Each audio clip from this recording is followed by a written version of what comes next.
প্রতিটা সম্পর্কেরই তিনটি স্টেজ থাকে। প্রথম স্টেজ সেটা যেটাতে তুমি কারোর সাথে নিজেকে আস্তে আস্তে জুড়তে শুরু করো। তোমার তার কথা ভাবলেই নিজেকে সব থেকে বেশি সুখী আর সবচাইতে লাকি মনে হতে শুরু হয়। একে অপরকে নিয়ে সব সময় সুন্দর জিনিস ভাবতে থাকো।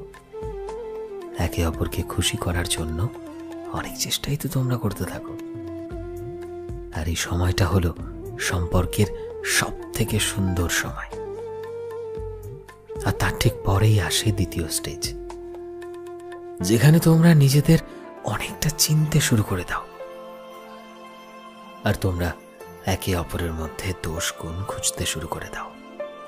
ছোট ছোট বিষয় নিয়ে অনেক বেশি ঝগড়া শুরু করো। মনে হয় যে সম্পর্কে জড়ানোটাই আসলে তোমাদের ভুল সিদ্ধান্ত ছিল। আর এই স্টেজেই বেশিরভাগ সম্পর্ক না শেষ হয়ে যায়। কতই না ভালোবাসা, সুন্দর সম্পর্ক রিলেশনের এই স্টেজে নষ্ট হয়ে যায়।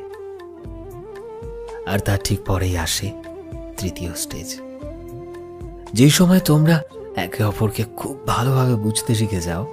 একে অপরের খারাপ লাগা, ভালো লাগা সবকিছুই। আর এটাই সম্পর্কের সব থেকে সুন্দর অধ্যায়। তোমরা একে অপরের ভুল, দোষ, গুণ সবকিছু বেশ ভালোভাবে বুঝতে শিখে যাও। আর যখনই সম্পর্কে ঝগড়া লাগে তোমরা হোয়াটসঅ্যাপে স্যাড স্ট্যাটাস দাও। বরং এসব না করে নিজেদের সমস্যাকে নিজেরাই একটু সমাধান করো। নিজেরাই একটু দেখো যে সমস্যাটা কেন হচ্ছে। দেখবে সমাধানের পথও একা একাই পেয়ে যাবে। একজন আরেকজনের রাগ ভাঙাতে ভাঙাতে দেখবে একজন আরেকজনকে কতটা সম্মান করতে শিখে গেছে। একে অপরকে জীবনে এগিয়ে নিয়ে যাওয়ার জন্য মোটিভেট করতে শিখে যাও। আর তারপর তোমাদের কেউই একে অপরের থেকে আলাদা করতে পারে না। আর যদি তুমি এই তিনটে স্টেজ পার করতে পারো, তবেই তো তোমার ভালোবাসা সুন্দর হবে, পূর্ণতা পাবে। তবেই তুমি শিখে যাবে ভালোবাসবে, ভালো রাখতে সারা জীবনের জন্য।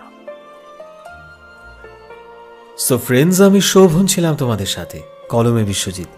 ভিডিওটি কেমন লাগলো অবশ্যই কমেন্টে জানিও। এই মুহূর্তে তুমি যদি আমাদের ফেসবুকে দেখে থাকো তবে প্লিজ আমাদের পেজটিকে ফলো করে দিও। চ্যানেল নতুন হলে প্লিজ চ্যানেলটিকে সাবস্ক্রাইব করে দিও। আর যারা অলরেডি সাবস্ক্রাইব করেছো তোমাদের সবাইকে অসংখ্য ধন্যবাদ। দেখা হচ্ছে নতুন একটা দিনের নতুন একটা ভিডিওতে। টিল দেন সবাই ভালোবাসায় থেকো এবং সবাইকে ভালোবাসায় রেখো। Thank you.